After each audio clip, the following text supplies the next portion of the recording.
22 oktyabr kuni kechda Bishkekning Do'stlik rayonida qamoqdan qochgan Altinbek Itibayevni ko'rib qolib, u yashagan nomer 8-5 qavatli uy militsiya tomonidan qurshab olingan. Otishuv natijasida militsiyaning maxsus xizmatining bir harbiy va bir yashovchi halok bo'lgan. Itibayevning o'zi ham otib o'ldirildi. Ichki ishlar ministrligining ma'lumotiga ko'ra, otishuv vaqtida o'q tekkan ayol ham halok bo'lgan. Altinbek Itibayevning yo'q qilinishi bilan 12 oktyabrda nomer 50 qamoqdan 9 nafar jinoyatchining 6 nafari qo'lga olinib, 3 nafari yo'q qilingan. Qo'lga olinganlarning 3 nafari qamoqda vafot etgan.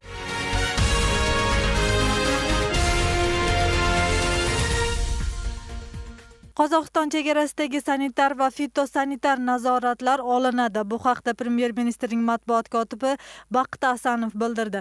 Uning so'zlariga ko'ra, bu haqda 22 oktyabrda hukumat rahbari Temir Sariyev ma'lum qilgan. 20-noyabrdan boshlab Qirg'iziston bilan Qozog'istonning davlat chegarasidagi sanitar va fitosanitar nazorat punktlarini olish rejalanmoqda. Bu to'g'risida Premyer ministr Temir Sariyev Yevrosiyo iqtisodiy ittifoqiga qo'shilish shartida Qirg'izistonning iqtisodiga moslashtirish bo'yicha shtab yig'inida bildirdi.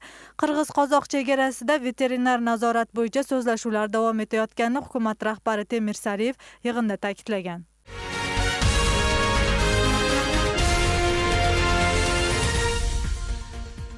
O'lkada yildan-yilga paxta maydonlari qisqarmoqda. O'sh oblastida mazkur maydon 60% ga ozaygan.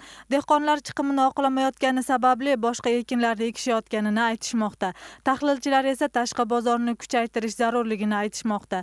Dehqonchilikning mazkur tarmog'iga bo'lgan talabni kuchaytirish uchun nimalar qilish kerak? Bu haqda navbatdagi lavhada. Bir necha yildan beri paxta yetishtirib o'rganib qolgan dehqonlar paxta tolalarida boshqa ekinlarni yetishtira boshlashdi. Sababi paxtaning foydasidan chiqimi ko'p bo'lmoqda.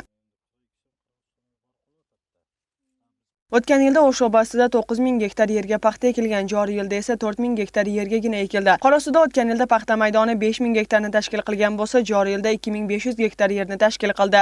Dehqonlar yer ozuqalarining narxi qimmatlab, shuningdek soliqlarning keskin ko'tarilishi ham paxta yetishtirilishni qiyin vaziyatga solmoqda deyshadi. O'zi rasxodini qoplamayapti. Shuning uchun paxtani o'rniga ko'plar qora ekin ekishyapti. Bizga paxta udobniy. Jugarlardan ko'ra jugari ham yaxshi sentr keltiryapti. Bu yil odamlar ekdi, biz ekmasak-da odamlardan eshitib o'qiyotamiz. Ular ham yaxshi sentrlar keltirib boshladi. Ammo bizga paxta yaxshi.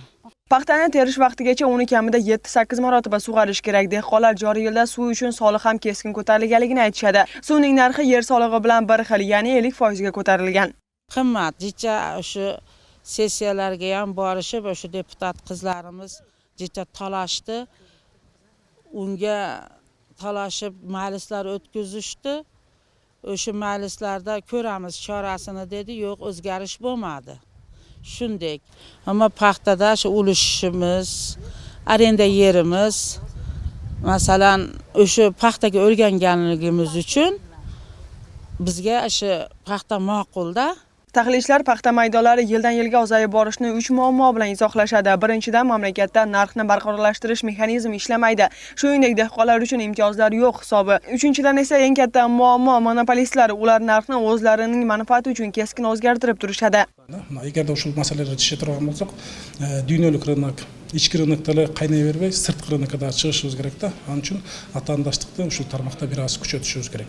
Vatandaşlıkni kuchaytirish uchun tabiiy baho qo'yilishi kerak. Bu birinchisi, ikkinchisi, o'sha qayra ishlatuvchi zavodlar bilan konkretniy bir kontraktlarni, kelishimlar tuzish kerak-da. Shular ulardan yo'lga solsak bo'ladi. Qirg'izistonda joriy yilda paxta maydoni 40% ga ozaygan. O'sh oblasti mazkur masalada birinchi o'rinda turadi.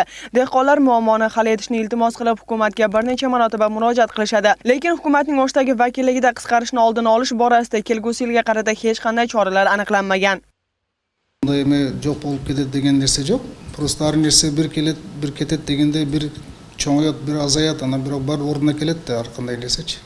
Biz без посредников. Misol uchun bu paxtaning basini Liverpoolning birjasi chechadi ekanda. Ana bizda ob'yom o'ta oz. O'shuning uchun bizga ko'ngil burmaydi. Mamlakatda 2011-yilda 36,8 ming gektar yerga paxta ekilib, 105 ming tonna hosil olingan. O'tgan yilda uning teng yarmi qisqargan. Joriy yilda esa o'tgan yilga nisbatan yana 50% ga qisqardi. Majra Ulug'bek qizi Achina Do'smbetova, Munar Arzibek o'g'li, Intimaq. O'sh oblastida boshlang'ich sinf o'quvchilariga mita qurtiga qarshi dorilar beriladi. 28-29 oktyabr kunlari ichak qurtlaridan xalos bo'lamiz nomli aksiyasi asosida bepul beriladi. Unda har bir bola shifokor nazoratidan o'tib, sog'lom bolaga dori beriladi. Aniqroq aytganda, sariq kasalligi bilan og'rimaganlarga.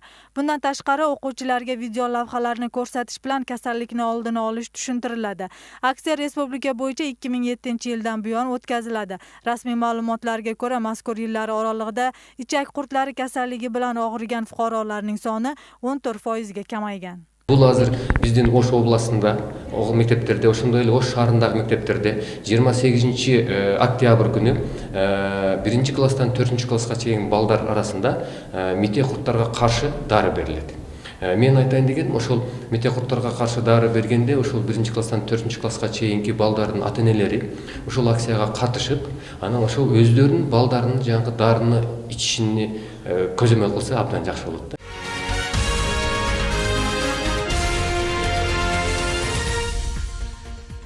O'sh shahrining meri Aytmamat Qadirbayev janubiy poytaxtning yetakchilarini Oloy futbol komandasini qo'llashga chaqirdi. Shahar rahbari bu haqda vitse-merlar shahardagi ishxonalarning yetakchilari ishtirok etgan kollegiya yig'inida aytdi. U Oloy futbol jamoasi Qirg'iziston chempionligida 44 ball bilan birinchi o'rinda ekanligini bildirdi. Futbolchilar so'nggi 2 o'yinni O'sh shahrining markaziy stadionida o'ynaydi. 25 oktyabrda Oloy komandasi Norin shahrining Alato komandasini, 31 oktyabrda Bishkekning Alg'a komandasini qabul qiladi. Shu sababli barchangizni shaharda bo'ladigan 2 o'yinda sevimli jamoamizni qo'llashga chaqiraman, dedi Qadirbayev. Mazkur o'yinlar o'lkaning futbol bo'yicha chempionligini asosida o'tadi.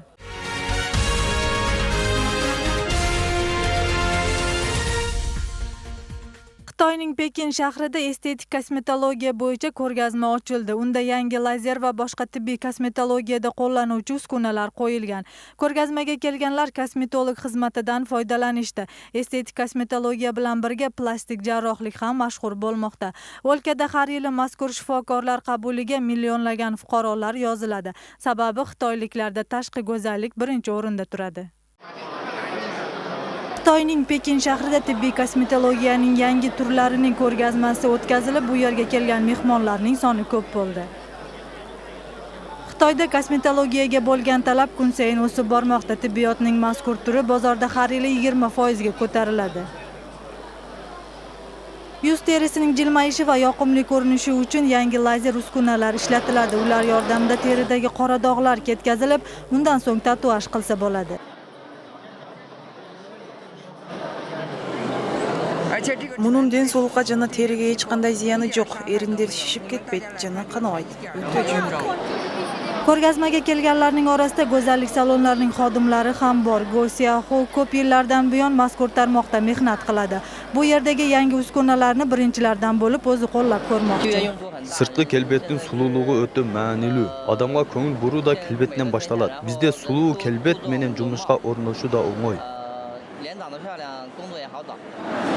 Biroq birgina estetik kosmetologiya emas, o'lkada plastik jarrohlik ham rivojlangan. Millionga yaqin fuqarolar Xitoyda har yili mazkur operatsiyaga navbatga yozilishadi. Азыр бар эле өзүнө түгөй тандоодо сырткы келбетине карашат. Анын сулуулугуна, фигурасына дегендей. Mutaxassislar ko'pgina salondagi kosmetologlar litsenziyasi, tajribasi yo'q bo'lsa ham ish olib borishayotganidan xavotirda. Ular fuqarolarni plastik jarrohlarga va kosmetologlarga murojaat qilishda hushyorlikka chaqirishadi.